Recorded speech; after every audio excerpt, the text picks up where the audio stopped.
The grand ballroom of the Westfield Hotel sparkled with crystal chandeliers that cast dancing shadows across the marble floor.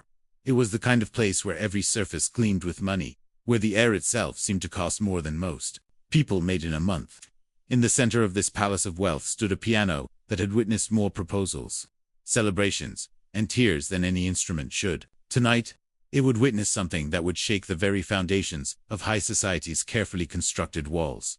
Marcus Thompson pushed his cleaning cart through the service entrance, his weathered hands gripping the handle with the same quiet dignity he had maintained for 23 years.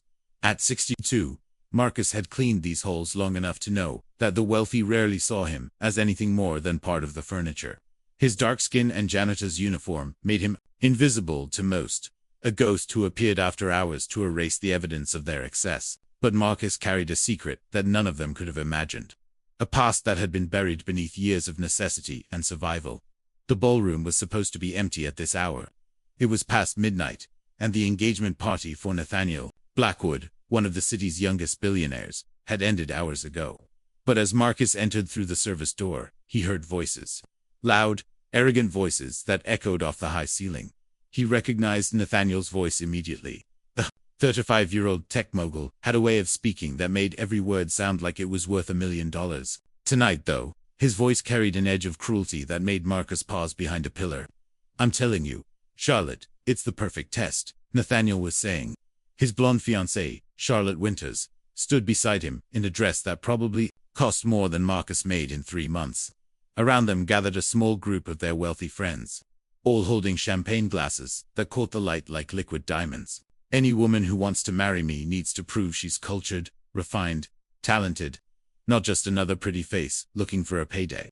Charlotte laughed, but it was a nervous sound that didn't reach her eyes. "Nathaniel, darling, you know I've been taking lessons. Give me another month, and I'll play anything you want." "A month?" Nathaniel's friend, Richard Vale, chuckled. "Come on, Nate. You're not seriously going to make her audition for marriage, like it's some reality show." Nathaniel walked over to the grand piano, running his fingers along its polished surface. "This isn't just any piano. This is a Steinway Model D, worth more than most people's houses. My grandmother was a concert pianist. She played at Carnegie Hall 3 times before she was 25. Music is in my blood, even if I chose technology over art." He turned to face Charlotte, his eyes cold despite his smile. "If you can play this piano, I'll marry you. But not just play it. I want to see passion, skill, something that proves you're more than just a beautiful accessory." The words hung in the air like a challenge, and Marcus saw Charlotte's face crumble for just a moment before she forced another smile. She had been with Nathaniel for 2 years, had stood by him through hostile takeovers and billion-dollar deals. Now she was being reduced to a performance, like a trained seal jumping through hoops for a fish. "Play something now," Nathaniel said, gesturing to the piano bench. "Show everyone what 2 years of lessons have accomplished." Charlotte's hands trembled as she sat down. She positioned her fingers on the keys and began to play a simple melody, something Marcus recognized as a beginner's piece from a teaching book. Her fingers stumbled over the notes, the rhythm uneven, the melody breaking apart like glass under pressure. After less than a minute, she stopped, her shoulders shaking. "That's what I thought," Nathaniel said, his voice dripping with disappointment. "You can't even play chopsticks properly. How am I supposed to introduce you to the board of directors? To international clients? They'll think I married some gold digger who can't even appreciate real culture." The cruelty in his words made Marcus's jaw clench. He had seen enough in his years of cleaning up after the wealthy to know that money didn't buy class, and Nathaniel Blackwood was proving that point perfectly. But what happened next made Marcus's decision for him. Charlotte stood up from the bench, tears streaming down her face. "You know what, Nathaniel, you're right. I can't play this piano, but at least I know how to love someone without turning it into a business transaction." She pulled off her engagement ring, the 5 diamond catching the light one last time before she set it on top of the piano.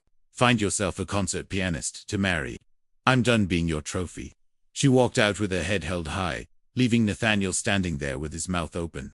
His friends shifted uncomfortably, suddenly finding their champagne glasses very interesting. The silence stretched out like a taut wire, ready to snap. "Well," Nathaniel said, trying to recover his composure, "I guess that solves that problem, though I doubt anyone in this room could play this piano properly. It takes years of training, dedication, real talent." He looked around at his friends, his eyes challenging.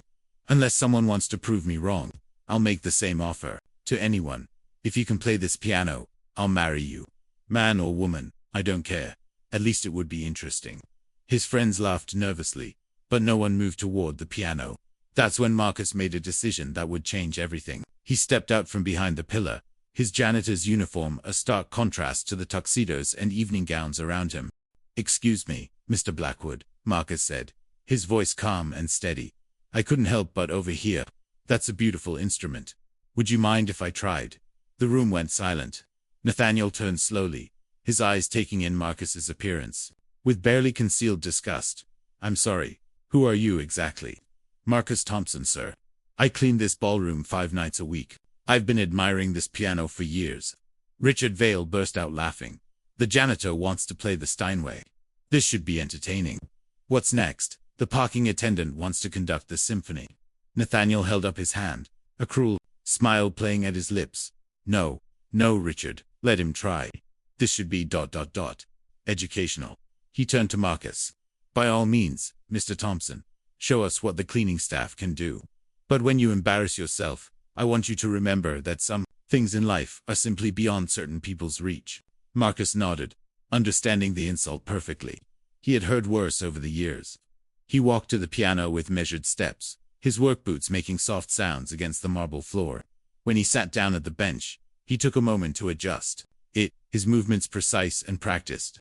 He placed his hands on the keys, feeling their familiar weight, their potential energy waiting to be released. Then Marcus began to play. The first notes of Chopin's Ballade No. 1 in G minor filled the ballroom, like water breaking through a dam. His fingers moved across the keys, with a fluidity that spoke of decades of practice, of muscle memory so deep it had become part of his DNA. The melody started soft, almost hesitant, like a story beginning to unfold. Then it grew, building in complexity and emotion, each phrase perfectly articulated, each dynamic shift controlled with masterful precision. Nathaniel's champagne glass slipped from his hand, shattering on the marble floor. No one moved to clean it up. Every eye in the room was fixed on Marcus, watching as his weathered hands coaxed impossibly beautiful sounds from the piano. The music wasn't just technically perfect. It was alive, breathing with passion and pain, joy and sorrow. It was the kind of playing that made people remember why music was considered the language of the soul. As Marcus transitioned into the development section, his playing became even more intense. The rapid passages flew by in a blur of controlled chaos, yet every note was crystal clear. His left hand provided a thundering foundation while his right hand danced through melodic lines that seemed to defy the limitations of human capability. The janitor they had all ignored for years was revealing himself to be something none of them had imagined possible. Richard Vale sank into a chair, his face pale. That's concert-level playing. Better than concert-level. But Marcus wasn't finished. As the ballad reached its climax, he played with such intensity that the very air in the ballroom seemed to vibrate. The final passages were a tour de force of technical brilliance and emotional depth, building to a conclusion that left everyone breathless. When the last note faded into silence, no one moved. No one spoke. It was as if they had witnessed something sacred and were afraid that any sound might break the spell. Marcus sat quietly for a moment, his hands resting on the keys. Then he stood and turned to face Nathaniel, who looked like he had seen a ghost. "Mr. Blackwood," Marcus said quietly, "I believe you made an offer." "How?" Nathaniel's voice came out as barely a whisper. "How is this possible? You're a janitor," Marcus finished for him. "Yes, I am. I've been cleaning this ballroom for 23 years. Before that, I was a professor of music at the Berkshire Conservatory. I had a doctorate in musical performance and had played with the Chicago Symphony Orchestra for 5 years. He paused, his eyes steady on Nathaniel's shocked face. "But sometimes life doesn't go according to plan. My wife got sick. Medical bills piled up. The conservatory had budget cuts. And suddenly, a black classical pianist with all the degrees in the world couldn't find work that paid enough to keep his family afloat. So I became a janitor. It paid the bills, kept food on the table, got my wife the treatment she needed until she passed 5 years ago. The room was so quiet you could hear the air conditioning humming in the vents." Marcus continued, his voice gaining strength. "Every night for 23 years, I've cleaned around this piano.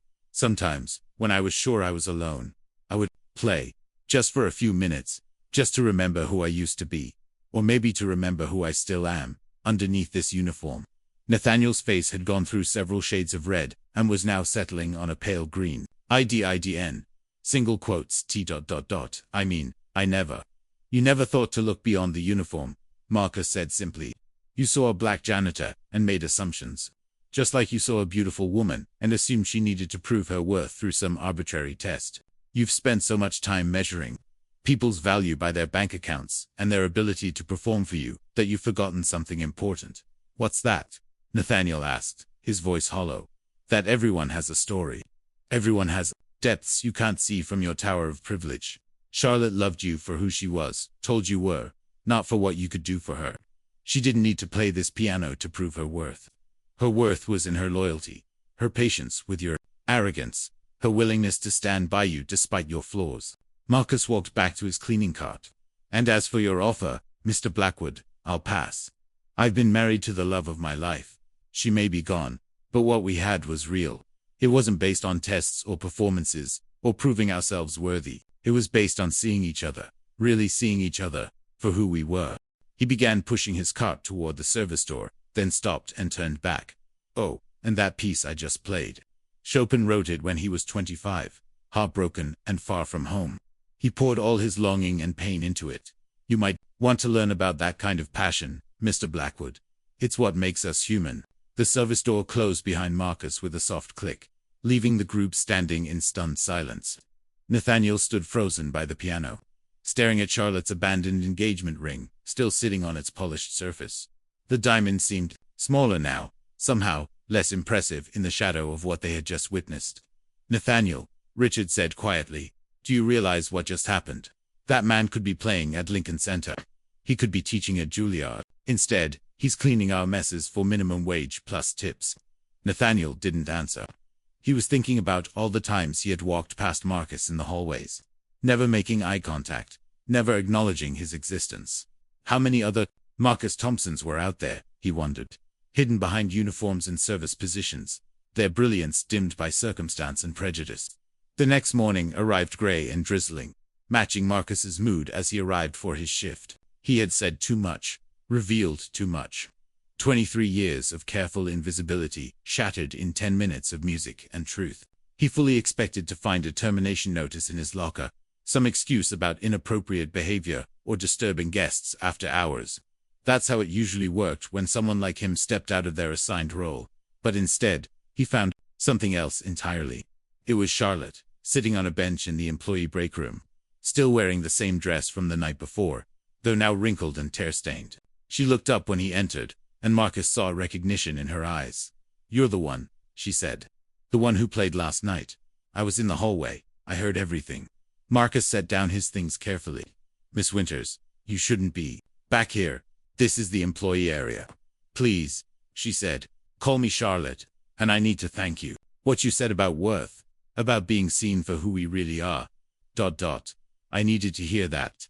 I've spent 2 years trying to become what Nathaniel wanted, and I lost myself in the process. Marcus sat down across from her, his kind eyes studying her face. You're young. You'll find yourself again. I'm 28, Charlotte said with a rueful smile. Old enough to know better, young enough to have made the mistake anyway. She paused, then asked, why didn't you ever say anything? All these years, cleaning up after people who treated you like you were invisible.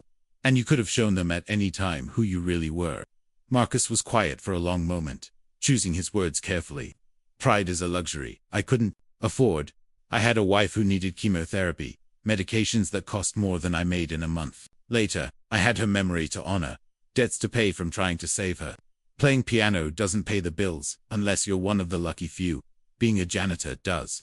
But it's not fair, Charlotte said, anger flashing in her eyes.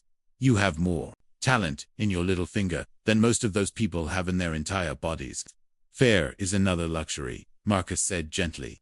The world doesn't owe us fairness. It just owes us the chance to make choices, and sometimes those choices are between bad and worse. I chose to survive, to take care of the people I loved. There's no shame in that. Before Charlotte could respond, the break room door burst open. Nathaniel stood there, his usually perfect hair disheveled, his suit wrinkled like he had slept in it. His eyes went from Charlotte to Marcus, and something in his expression shifted. "I've been looking everywhere for you," he said to Charlotte, then paused. "Both of you, actually." Marcus stood. "Mr. Blackwood, I'll leave you two to talk. I have work to do." "No," Nathaniel said quickly. "Please, stay. I need to say something to both of you." He took a deep breath, and Marcus saw something he had never seen in the billionaire's face before: humility. "I've been up all night thinking about what you said, Mr. Thompson. About seeing people, really seeing them. I realized I've spent my entire life looking at people like they were assets, or liabilities on a spreadsheet. Charlotte, I turned our relationship into a business merger. Mr. Thompson, I looked right through you for years, never imagining that you might be more than your job title." He pulled out a chair and sat down, looking suddenly younger than his. 35 years. "My grandmother, the concert pianist I mentioned.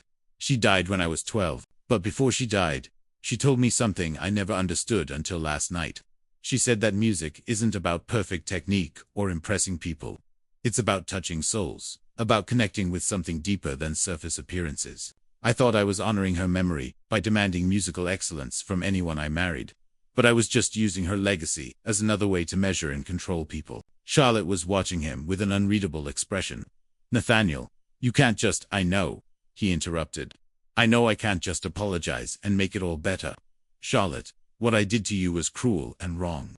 I turned our love into a performance review. And Mr. Thompson, the way I've treated you, the way we've all treated you, it's inexcusable." He pulled out an envelope from his jacket. "This isn't forgiveness or fixing things, but it's a start." He handed the envelope to Marcus, who opened it slowly. Inside was a check that made his eyes widen, followed by a letter. "What is this?" "It's an endowment," Nathaniel said. "I'm establishing a music scholarship fund at the Berkshire Conservatory in your name. Full rides for talented students who might otherwise not be able to afford it. And I want you to be on the selection committee, if you're willing. They need someone who understands both the gift and the cost of musical talent." Marcus stared at the letter, his hands trembling slightly. "Mr. Blackwood, I don't know what to say." "There's more," Nathaniel continued. "The conservatory has an opening for a professor of piano. The position is yours if you want it. Same salary you're making here, but doing what you were meant to do. And they've agreed to let you continue working evenings here if you choose, though I can't imagine why you would want to. Because," Marcus said quietly, "this job taught me things that music never could. It taught me about dignity in the face of invisibility, about finding worth in simple labor, about the quiet heroism of people who clean up messes they didn't make. I might take that teaching position, but I'll never forget what I learned here." Charlotte stood up, wiping her eyes. "Nathaniel, this is wonderful, what you're doing for Mr. Thompson, but it doesn't change what happened between us." "I know," Nathaniel said, his voice soft. "I broke something that can't be fixed with money or grand gestures. Charlotte, you deserve someone who sees your worth without needing you to prove it. I'm not that person. Not yet. Maybe not ever. But I wanted you to know that you were right to leave. You were the brave one, not me." Charlotte looked at him for a long moment, then turned to Marcus. "Would you play for us again sometime? Not as a test or a performance, just ... to share something beautiful." Marcus smiled, the first real smile to cross his face in years. "Music is meant to be shared, not hoarded. I'd be honored." 6 months later, the Westfield Hotel ballroom was once again filled with people, but this time the atmosphere was different. Instead of the usual crowd of billionaires and socialites, the audience was a mix of conservatory students, hotel workers, and yes, some of the wealthy patrons who had witnessed that fateful night. Marcus sat at the piano, no longer in a janitor's uniform but in a simple black suit that fit him perfectly. "Before I begin," he said into the microphone, "I want to tell you about a woman named Dorothy Thompson. She was my wife, my best friend, and the reason I never gave up on music even when I had to set it aside. She used to say that music was like love. It didn't matter who was playing or who was listening, only that hearts were open to receive it. This concert is for her, and for everyone who has ever been told they weren't good enough, rich enough, or important enough to pursue their dreams." He began to play, not Chopin this time, but an original composition he had written during those long nights of cleaning. It was a piece that spoke of loss and redemption, of dignity in labor, of love that transcends death. In the audience, Charlotte sat next to a young man who taught music at a public school, someone who saw her for exactly who she was. A few rows back, Nathaniel sat alone, his eyes closed, finally understanding what his grandmother had tried to teach him about the democracy of music, how it belonged to everyone equally. As the music filled the ballroom, something magical happened. The barriers that usually divided the room seemed to dissolve. The hedge fund manager found himself sitting next to a hotel maid, both of them moved to tears by the same passage. The conservatory students watched in awe, as Marcus demonstrated techniques they had only read about in textbooks. And somewhere, in the watching crowd, a young black girl who worked in the hotel kitchen was seeing for the first time that someone who looked like her could command respect through talent and dignity. When the concert ended, the applause was thunderous. But Marcus wasn't thinking about the standing ovation, or the calls for an encore. He was thinking about Dorothy, about how proud she would have been to see him playing again. Not for money or fame, but for the pure joy of sharing his gift. He was thinking about all the years he had spent in silence, and how that silence had taught him to listen, really listen, to the stories that everyone carried within them. As people began to file out, many stopping to shake his hand or share their own stories of dreams deferred and dignity maintained, Marcus noticed something on top of the piano. It was a small envelope with his name on it. Inside was a note in unfamiliar handwriting. "Mr. Thompson, I'm the night janitor who took over your shift. Thank you for showing me that this uniform doesn't define my worth. I'm enrolling in community college next semester. Maybe someday, I'll have the courage to tell my own story. Until then, keep playing. The world needs to hear what you have to say." It wasn't signed, but Marcus didn't need a signature. He understood the power of anonymity, the strength it took to work in the shadows while nurturing a light within. He folded the note carefully and placed it in his pocket, next to a photo of Dorothy he always carried. Later that evening, after everyone had gone home, Marcus returned to the ballroom one last time. But he wasn't alone. A small group of hotel workers had gathered. People who had heard about the concert but couldn't attend because they were working. There was Maria from housekeeping, James from security, Lynn from the kitchen, and several others. They stood awkwardly by the door, unsure if they were allowed to be there. "Come in," Marcus said warmly. "This piano has heard enough concerts for the wealthy. Tonight, let it play for the people who keep this place running." And so he played for them, these invisible workers who made visible comfort for others. He played songs they requested, melodies from their home countries, jazz standards that made them laugh, and classical pieces that made them cry. For the first time in 23 years, the ballroom felt alive with the kind of joy that money couldn't buy. As the impromptu concert continued, Nathaniel watched from the service hallway. He had come back to retrieve something from his office, and had heard the music. But instead of entering, he stayed hidden, finally understanding what he had missed. All those years, the real magic wasn't in the expensive piano, or the perfect acoustics of the ballroom. It was in the connection between human beings, in the recognition of shared humanity that music could create. "If you can play this piano, I'll marry you." The words he had spoken months ago echoed in his mind, but now they seemed hollow, absurd. Marcus had played the piano with a mastery that few could match, but he had taught Nathaniel something far more valuable. He had shown him that the real test wasn't about what someone could do for you, but about whether you could see and appreciate them for who they truly were. As Marcus finished the last song of the evening, a gentle ballad that seemed to wrap around the workers like a warm embrace, he looked up at the crystal chandeliers that had witnessed so much over the years. They had seen proposals and rejections, celebrations and humiliations, but tonight they had seen something different. They had seen recognition, respect, and the kind of redemption that comes not from grand gestures but from the simple act of truly seeing one another. The workers gradually dispersed, each carrying with them a memory of a night when they weren't invisible, when their presence was not just tolerated but celebrated. Marcus remained at the piano for a few more minutes, his fingers gently touching the keys without pressing them, like a conversation with an old friend that didn't need words. "Thank you," he whispered to the piano, to Dorothy's memory, to the strange twist of fate that had brought him to this moment. Tomorrow, he would start his new position at the conservatory. He would teach young musicians not just how to play, but how to maintain their dignity in a world that might not always recognize their worth. He would tell them about the years he spent as a janitor, not as a cautionary tale, but as a testament to the fact that talent and dignity could survive anywhere, even in the most unlikely places. As he stood to leave, Marcus noticed that Charlotte's engagement ring was gone from where it had sat on the piano for weeks after that night. In its place was a small card. He picked it up and read, "Mr. Thompson, I donated the ring to your scholarship fund. It seemed like the right thing to do. May it help someone else find their voice." Charlotte Marcus smiled, tucking the card into his pocket with a note from the anonymous janitor.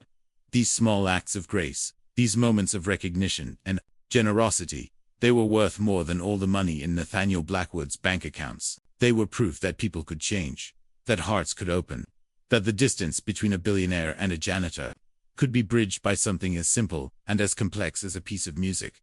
The epilogue to this story came 2 years later. The Marcus Thompson Scholarship had already supported 15 students, each selected not just for their talent, but for their determination to use music as a bridge between worlds. Marcus taught at the conservatory during the day, and still occasionally played concerts in the Westfield Ballroom.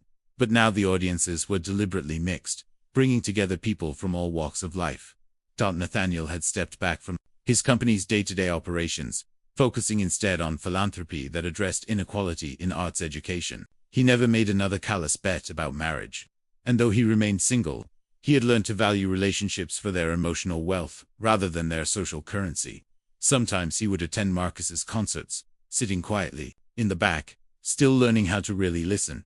Charlotte had opened a music therapy practice, using her business degree and her newfound understanding of music's power to help children with disabilities express themselves. She and Marcus had become unlikely friends, bonding over their shared experience of being underestimated and their commitment to changing that. For others, but perhaps the most significant change happened in places no newspaper would cover, in hotels and office buildings across the city. Workers who had heard Marcus's story began to share their own hidden talents and suppressed dreams. A security guard revealed he was a published poet in his home country. A cafeteria worker admitted she had a degree in engineering, but couldn't get hired. A parking attendant shared that he painted murals on weekends, turning blank walls in poor neighborhoods into canvases of hope. The world didn't change overnight. Prejudice and classism didn't disappear because one janitor played a piano. But in that ballroom, on that night, when "if you can play this piano, I'll marry you," became a challenge that revealed more about the challenger than the challenged.